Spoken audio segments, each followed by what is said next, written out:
C'est le C de Wilcoxon.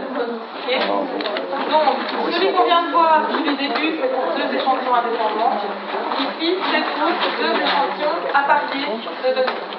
Okay. Donc, prenez bien compte de ça. Et on va passer directement à l'exercice. Alors, l'idée de nouveau, c'est encore qu'on va plus ou moins comparer deux groupes de données. Ça va, cette fois-ci des données qui sont appariées, pour se demander s'il y a une différence entre les deux, et donc s'il y a un changement. C'est ça le principe, ça va.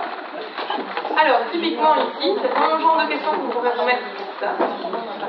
On propose de tester l'efficacité de l'apprentissage d'une certaine méthode de travail. Et on ne vous donne pas de détails dessus, c'est pas très important. On vous embête un peu en vous disant que c'est un plan OXO. Voilà. Vous vous dites, bon, d'accord, c'est un plan simple, blablabla. Et en fait, ce qu'on se demande, c'est si l'apprentissage donne de bons résultats. Votre apprentissage donne de bons résultats si les résultats qui ont été obtenus après l'apprentissage sont meilleurs que ceux qui ont été obtenus avant. D'accord? On est vraiment dans un plan type test-test. Ça va. Je teste une première fois mes sujets et j'obtiens une série de notes. Je leur fais faire un apprentissage, lequel ici, et puis je les teste une nouvelle fois et j'obtiens une deuxième série de notes. D'accord? Donc on est bien dans des données appariées parce que pour chacun de mes sujets statistiques, A, B, C, D, etc., qui sont en fait des étudiants par exemple, eh bien j'ai deux données différentes, une donnée de pré-test et une donnée de post-test. Ça va? Donc on a bien deux échantillons de données qui sont appariés. Ok pour ça? Alors, de nouveau pour l'hypothèse nulle, on part sur l'idée qu'effectivement il n'y a pas d'effet d'apprentissage et que donc il n'y a pas de différence entre les deux groupes. Ça va? Donc je note comme hypothèse nulle, le niveau de réussite scolaire ne change pas. Autrement dit, l'apprentissage n'a pas d'effet. Ok pour ça? Alors, on vous a noté ici toute la procédure à suivre. Oui, je t'écoute. Si on ne fait pas une ANOVA parce qu'il n'y a pas assez de chiffres. Oui. Normalement, on pourrait à peu près, on n'est pas très loin. Mais effectivement, tu pourrais aussi faire une analyse de variance si tu avais... Ici, c'est compliqué dans le sens où tu veux vraiment comparer deux séries de notes en fait. Pour savoir si elles sont différentes ou pas. Et c'est à partir du fait que tu as une différence ou non que tu peux dire s'il y a un effet d'apprentissage ou pas. Ça va? Et moi, je vois ça à l'examen, je fais une ANOVA. Pourquoi je ne dois pas faire une ANOVA? Il ne faut pas. Parce que tu n'as pas deux variables, tu n'as pas en fait une variable type dans laquelle tu as pu créer des groupes indépendants. Ici, tu es dans des groupes qui sont appariés. Ça va? Donc en fait, ton ANOVA, tu l'as fait en disant, voilà, j'ai un groupe qui a eu l'apprentissage A, un groupe qui a eu l'apprentissage B, un groupe qui a eu l'apprentissage C. Ça va? Et tu compares, en comparant en fait le comportement moyen de chacun des groupes, en disant, mais voilà, ceux-là, en fait, je me rends compte que les données ne sont pas les mêmes, la variance n'est pas les mêmes dans chacun des groupes, et donc j'ai une influence de ma vie. Ça va? Ici, c'est une autre réflexion, tu as en fait des données qui sont appariées, donc pour chacun des sujets, tu as une donnée avant, une donnée après, ou une première donnée, une deuxième donnée, peu importe, mais en général, il y aura vraiment une idée de temporalité au pré-test post-test, et ce que tu te demandes, c'est s'il y a une évolution. Donc tu compares en disant, mais voilà, est-ce qu'en fait, ils sont meilleurs après que ce qu'ils étaient avant? Et pour faire ça, tu as vraiment besoin d'utiliser ce test. Ça va?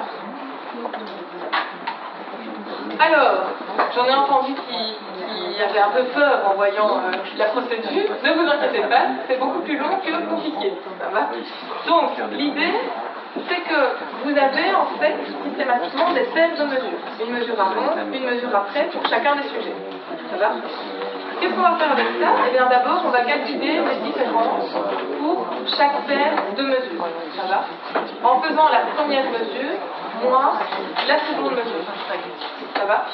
Donc la première mesure au niveau temporel moins la seconde mesure. Ensuite, vous mettez les scores en valeur absolue et c'est sur ces valeurs absolues que vous allez attribuer les rangs. Okay? Une fois que vous avez attribué les rangs, eh bien, vous allez rajouter au rang que vous aviez attribué le signe que vous aviez obtenu lors de la première opération. C'est de calculer les scores de différence. Ça va? Ensuite, vous prenez tous les rangs positifs et vous les additionnez. Et vous faites la même chose avec les rangs négatifs. Une fois que vous avez fait ça, eh bien, vous prenez la plus petite des deux sommes en valeur absolue et ça constitue votre T. Une fois que vous avez votre T, il suffit de consulter la table. Okay. Donc, très concrètement, je vous mets le tableau complet. Ici, vous avez les valeurs au pré-test, juste en dessous les valeurs au post-test. Première étape, je calcule les différences entre la première et la deuxième valeur. D'accord ? Toujours la première moins la deuxième, dans ce cas-ci. Ensuite, je prends la valeur absolue de la différence. D'accord ? Donc, je prends le résultat du dessus auquel je retire le signe. À partir de cette ligne-ci, donc les différences en valeur absolue, j'attribue les rangs. Okay. Donc ici, ma plus petite mesure, mais en fait, c'est le 2, donc je lui attribue le rang 1. Ensuite, c'est le 3, je lui attribue le rang 2, etc. Okay. Une fois que vous avez fait ça, eh bien, vous allez retourner à la différence que vous aviez faite au départ. Vous regardez simplement le signe de la différence et vous l'ajoutez au rang que vous aviez établi. Ça va ? Une fois que c'est ça, eh bien, vous prenez chacune des valeurs négatives, vous les sommez entre elles. Okay. Vous faites la même chose avec les valeurs positives que vous sommez entre elles. Donc ici, pour l'accumulation des valeurs positives, on a un total de 24, et pour celle des valeurs négatives, on a un total de 96. Okay. Ce qui vous intéresse, c'est de prendre la plus petite des deux valeurs.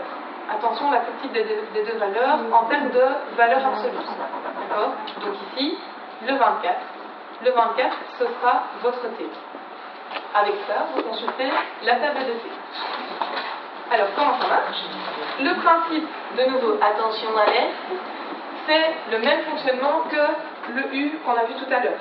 Quand on consulte la table et qu'elle ne nous donne pas un alpha directement, quand on consulte la table et qu'on doit comparer notre T au T de la table, ce qui nous intéresse cette fois-ci pour que ce soit significatif, c'est que le T qu'on a calculé soit plus petit que le T de la table. D'accord ? L'inverse de ce qu'on fait d'habitude. Ok ?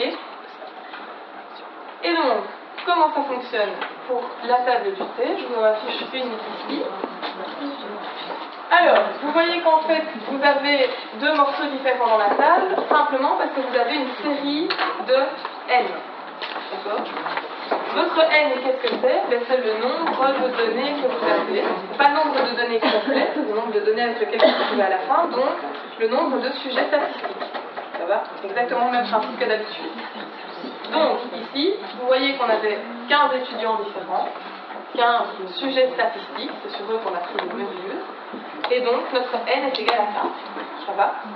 Donc, dans la table, je cherche le N est égal à 15, et je cherche la valeur qui correspond à la significativité de 0.05, d'accord ? À un alpha de 0.05. Ça va ? Je suis sûre que c'est pas vraiment facile à lire là, mais c'est vraiment pas la table la plus compliquée. Donc en fait, vous avez ici, en fait, en tête de colonne, vous avez les alphas. Vous avez 0.05, 0.02, 0.01. Ça va ? Donc nous, ce qui nous intéresse, c'est toujours la première colonne. Et en fait, ici, en tête de ligne, vous avez la valeur de vos N. Donc vous prenez la quantité d'individus statistiques que vous avez, ici 15, et vous regardez en regard la valeur du T qui est proposée dans la table. Ça va ? Donc ici, le T de la table est à 25, pour un alpha de 0.05. Et donc, ce dont on se rend compte, c'est que le T qu'on avait calculé est inférieur au T qu'on observe dans la table.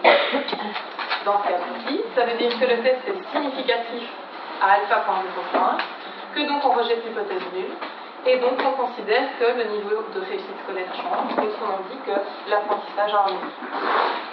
Ça va ? Ça va pour la logique ? La logique du test ? Ok. Alors, je vais vous en laisser faire un vous-même. Je vais voir si on a un ou on a un peu moins de temps. Est-ce qu'il est laid ? On va faire celui-ci.